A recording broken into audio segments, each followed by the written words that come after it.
தமிழ்நாடு கோஷம் போட்ட நீ தேச துரோகி தானே, பிரிவினைவாதி தானே, அயோக்கியம் தானே. இல்ல இப்ப நாங்க தனிநாடு கேட்டா அந்த கோரிக்கையை மதிச்சு தரப்புறீங்களா? நீங்க பதிவு பண்ணீங்க. இப்ப தனிநாடு கேட்கிறாங்கிறாரு ஐயா எச் ராஜா. தனிநாடு கோரிக்கை நாங்க வச்சா நீங்க அந்த கோரிக்கையை ஏற்று தரப்போறீங்களா? பக்கத்தில் இருக்க மாநிலத்தில் தண்ணி தர்றதுக்கு காவிரி மேலாண்மை வாரியம் அமைச்சு கொடுங்கன்னு அதையே அமைக்கல. தண்ணியே வாங்கி தராத நீங்க தன்னாட தர போறீங்க. இப்ப இங்க மாட்டுக்காக கோஷம் போட்டவன், ஹைட்ரோ கார்பனுக்காக போடுறவன் எல்லாம் தேச துரோகி, பிரிவினைவாதினா இல்ல கச்சத்தீவை திருப்பி எடுன்னு சொல்ற நாங்க என்னவாதி? கொடுத்ததான்னு சொல்ற நீங்க என்னவாதி? என் தாய் நிலத்துல ஒரு பகுதியை பிரிச்சு என் இன மக்களை அழிச்சு ஒழிச்ச, இன்று வரை என் இன மக்களை, இந்த நாட்டின் குடிமக்களை சுட்டு கொண்டுகிட்டு இருக்கிற, வளைய பறிச்சு அடிச்சு சிறைப்படுத்தி சித்திரவதை செய்து படகை பறிச்சு அரசுடைமை ஆக்கிக் கொள்கிற ஒரு இந்த நாட்டின் ஒரு எதிரான ஒரு நாட்டிற்கு நீ போர் பயிற்சி கொடுத்து, நீ அவனுக்கு ராணுவம் பயிற்சி கொடுத்து, போர்க்கப்பல் பரிசு கொடுத்து, அவனுக்கிட்ட என் நிலப்பரப்பை எடுத்து கச்சத்தீவை கொடுத்ததான்னு சொல்ற நீங்க பிரிவினைவாதி, தேச துரோகியா?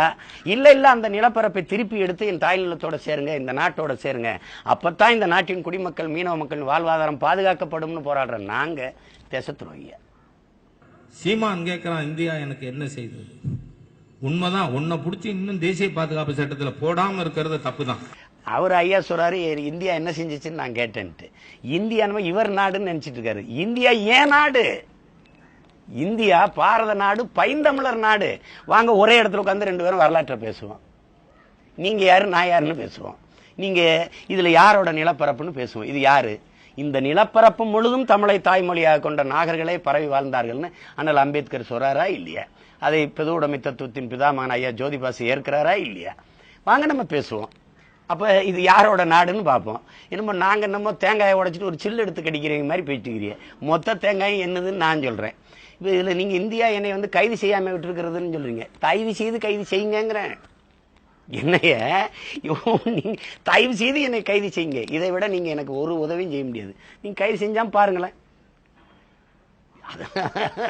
அது ஏதோ ஒரு ஐயா சொல்லுவாரு நம்மள, இது பிரிவினைவாதி, பயங்கரவாதி, அதை தவிர வேற என்ன சொற்கள் இருக்குது? இது பொறிக்கிங்கிறத விட கொஞ்சம் கௌரவமா இருக்கு. ஐயா சுப்பிரமணிய சாமி எங்களை பொறிக்கிறாருல, அதுக்கு சமூக விரோதி, தேச துரோகி, பிரிவினைவாதிங்கிறது கொஞ்சம் பெருமையா இருக்குல்ல. அதனால ஐயாவுக்கு நன்றி.